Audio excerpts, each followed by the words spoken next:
ጤና ይስጥልኝ ተመልካቾቻችን ከፕራይም ሚዲያ የሰዓቱ መረጃዎች ይዤ ቀርብ ያለው መረጃዎቹን ማቀርብላችሁ ሀና አስታጥቄ ነኝ። የሲዳማ ክልል ርዕሰ መስተዳደር ደስታ ሌዳሞ ፊቼ ጨምባላላ የአንድነትና የመከባበር ተምሳሌት ነው ሲሉ ገለጹ። የሲዳማ ብሔር ዘመን መለወጫ ፊቼ ጨምባላላ ከንጋት ጀምሮ በድምቀት በመከበር ላይ ነው። የሲዳማ ክልል ርዕሰ መስተዳደር ደስታ ሌዳሞ የሲዳማ ብሔር የራሱ የዘመን ቀመር ያለው በመሆኑ በዛሬው ዕለት አዲሱን ዓመት እየተቀበልን እንገኛለን ብለዋል። ይህ የዘመን ቀመር አባቶቻችን ያቆዩልን በመሆኑ ሊመሰገኑ ይገባል። እኛም ከዘመኑ ጋር ልንዘምንና አባቶቻችን ያቆዩልንን ታሪክ ልንጠብቅ ይገባል ሲሉም አክለዋል። ፊቼ ጨምባላላ በቱሪዝም ዘርፉ ተወዳዳሪ እንዲሆን ማድረግ ይገባል ሲሉ የቱሪዝም ሚኒስትር ሰላማዊ ካሳ ገለጹ። ሚኒስትሯ በሲዳማ የዘመን መለወጫ በዓል ፊቼ ጨምባላላ ላይ ተገኝተው ባስተላለፉት መልእክት የሲዳማ ክልል በተለያዩ ሀብቶች የታደለ በመሆኑ ይህም በዓልም ከነዚህ ሀብቶች ጋር በማቀናጀት መጠቀም ያስፈልጋል ብለዋል። በዚህም በዓሉን በቱሪዝም ዘርፍ ተወዳዳሪ እንዲሆን ማድረግ ያስፈልጋል ነው ያሉት። ፊቼ ጨምባላላ ሀገራችን ከታደለቻቸው የማይዳሰሱ ቅርሶች አንዱ ነው ያሉት ሚኒስትሯ ይህ በዓል በአግባቡ ለምቶ የሚጠበቅበትንም ጥቅም መስጠት ይኖርበታል ነው ያሉት። በበዓሉ የሚከወኑ ጭፈራዎች፣ ባህላዊ ምግቦች፣ የአባቶች ምርቃቶች መገለጫዎቹ ናቸውም ሲሉ ገልጸዋል። የኦሮሚያ ክልል ርዕሰ መስተዳደር ሽመልስ አብዲሳ የሲዳማ ሕዝብ ዘመን መለወጫ የሆነው ፊቼ ጨምባላላ ጥልቅ ፍልስፍና ያለው የዘመን ቀመር መሆኑን ተናገሩ።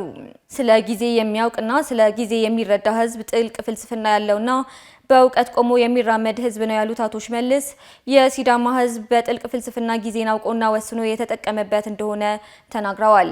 የሲዳማ ህዝብ አሮጌውን ዓመት ሸኝቶ አዲሱን ዓመት የሚቀበልበት በዓል የጊዜ እውቀትና ፍልስፍና ውጤትም ነው ብለዋል። የሲዳማ አባቶችና ቃሉዎች ይህን ጥልቅ ፍልስፍና በብዙ ፈተናዎች ጠብቀው ለትውልድ በማቆየት ዓለም እንዲያውቀው ስላደረጉ አመስግነዋል። ኢትዮጵያ ፈተናዎቿን እየተሻገረች ብልጽግናን እያረጋገጠች ስትመጣ የሲዳማ ህዝብ ለዚህ የራሱን አስተዋጽኦ በማበርከቱ ደስተኛ መሆናቸውን አቶ ሽመልስ ተናግረዋል። የአዲስ አበባ ከተማ አስተዳደር 1446ኛውን የኢድ አልፈጥር በዓልን ምክንያት በማድረግ በዝቅተኛ የኑሮ ደረጃ ለሚገኙ 100,000 ወገኖች ማዕድ አጋራ።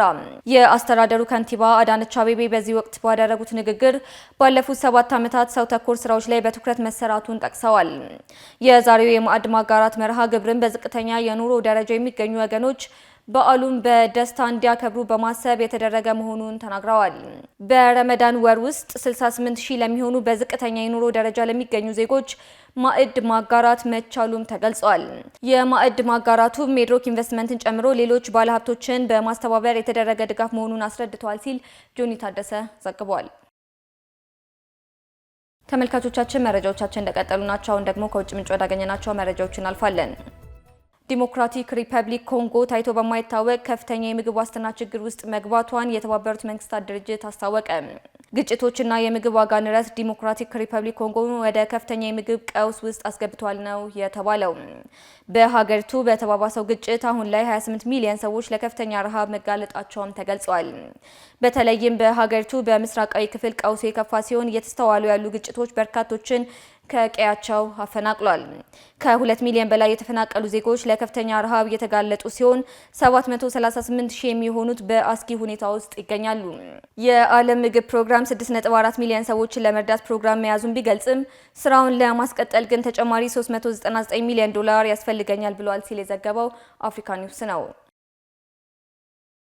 በዩክሬንና ሩሲያ ግጭት ላይ ሁለተኛው ዙር የአሜሪካና ሩሲያ ድርድር በሳውዲ ዋና ከተማ ሪያድ በሚያዝያ ወር አጋማሽ ላይ ሊካሄድ እንደሚችል ተገለጸ። የሚቀጥለው ስብሰባ አሁንም እየተዘጋጀ ቢሆንም የቴክኒክ ምክክር ይቀጥላል ተብሏል። የመጀመሪያው ዙር እንደ አውሮፓውያን አቆጣጠር ሚያዝያ 24 በሪያድ የተካሄደ ሲሆን ሁለቱ ወገኖች የጥቁር ባህር ስምምነት ማደስ ላይ ውይይት አድርገዋል። ሩሲያ በከፍተኛ ባለስልጣናት ግሪጎሪ ካርሲን እና ሰርጌይ ቤሴዳ የተወከለ ሲሆን የአሜሪካ ልዑካን ቡድን አንድሪው ፒክ እና ሚካኤል አንቶን ይገኙበታል። ከውይይቱ በኋላ ሁለቱ ወገኖች በጥቁር ባህር ላይ ደህንነቱ የተጠበቀ የመርከብ ጭነት እንዲኖርና የኃይል አጠቃቀምን ለማስቀረት ተስማምተዋል። በተጨማሪም አሜሪካ ወደቦችና የክፍያ ስርዓቶች ተደራሽነትን ጨምሮ የሩሲያ የግብርና ምርቶች እንዲሳለጥ ለመርዳት ቃል ገብታለች ሲል አናዶሉ ዘግቧል። ተመልካቾች ለሰዓቱ ያዝናቸው መረጃዎች ይህን ይመስላሉ። አብራችሁ የቆዩት ሀና አስታጥቄ ነበርኩ። ቀሪ የፕራይም ሚዲያ ዝግጅቶች ይቀጥላሉ። በእኔ በኩል መልካም ጊዜ